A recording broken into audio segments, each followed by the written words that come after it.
Hello, my name's Hannah Witty and I'm a speech and language therapist at Witty Group, and I'm here to talk to you about how we can change our language to support our young people to return back to school.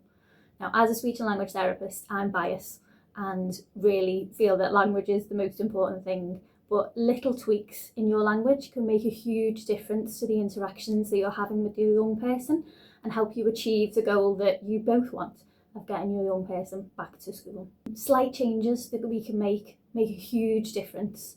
So using statements and comments and observations rather than asking people to do something directly, or talking about objects rather than the actual person, can make a massive difference. So for example, when it's time to get ready for school, you might say, "Your uniform's on the chair. I'm here to help if you need anything," and walk away, rather than "It's time for you to get your uniform on," because we've all had that battle in the morning. If your child hasn't had a drink all day, you might just use the visual prompt. You might just make them a drink and pop it down next to them and say, "There's a drink." Equally, phrases such as "let's see" and "I wonder" can work wonders with our young people.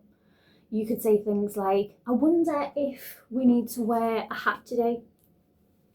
You might even put their hat on, which they'll find ridiculous, and it can break tension. But that sort of prompt of "I wonder whether we need to wear a hat, let's look out the window, what do you think?" can really sort of take the demands off and help them feel like it's their control, and yes, I do need to wear a hat today, I'm going to take my hat, I'll put my hat on. You can also say use words like "let's see," so it might be "let's see who can pick up the most toys," and turn it into a game rather than "let's pick up all of your toys because this house is an absolute mess," like mine is right now.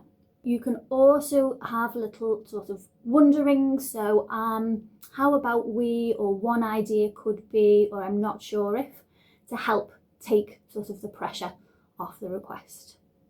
Likewise, it's helpful to avoid trigger words such as "no" or "don't" or "can't." And a lot of parents say, "Well, that's impossible. There's no way of letting my child go through life without me ever saying no to them." And I absolutely understand that. But one way of rephrasing and getting around this is if your child's sitting there saying, "No, not going to school, I'm going to go play on my PlayStation all day." Rather than getting into that back and forwards of "no, you're not," you could say, "Yep, you can play on your PlayStation as soon as you get home from school." So they're just some little tips of little changes that you might be able to make that can help, and hopefully will help your back to school journey go a little bit easier.